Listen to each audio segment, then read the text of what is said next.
As I learn about our place names, I find myself enchanted by their history and their meaning. But at the same time, I'm also worried and sometimes angered by the lack of awareness and respect for them.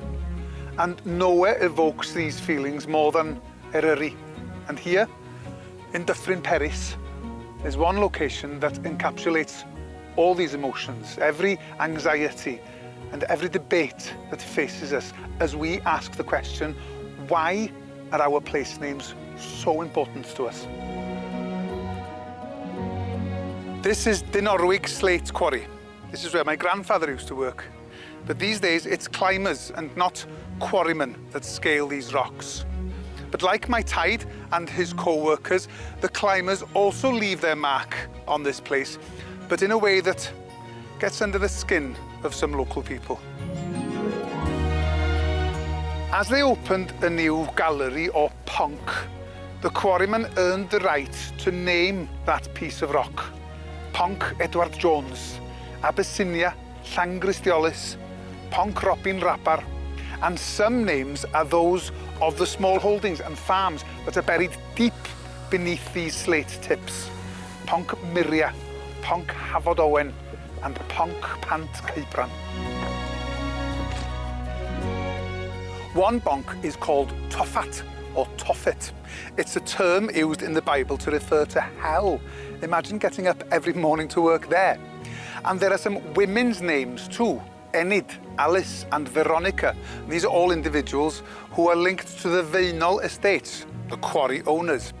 These names are such a valuable insight into society at the time when this quarry was in its heyday, and also to how the use of this land changed over time.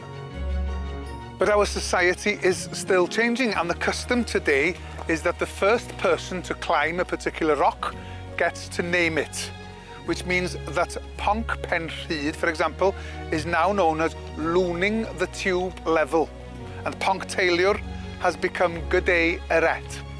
To be fair, some climbers try to make use of the Welsh names and they include them in their guidebooks, but these new names soon take hold and in no time appear as official names on the maps of Eryri. Here's the thing. Is there as much value to the new names as the old? Is the name Ponc New York more valuable than the Slug Club Special?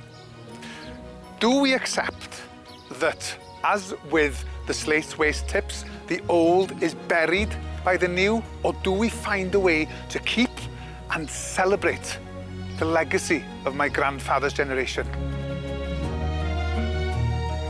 I don't think it's going to be our decision to make. It's in the hands of the future generations. So the least we can do is make sure that we record and protect all our place names, and that our children and our children's children have the right to decide, Welsh or English.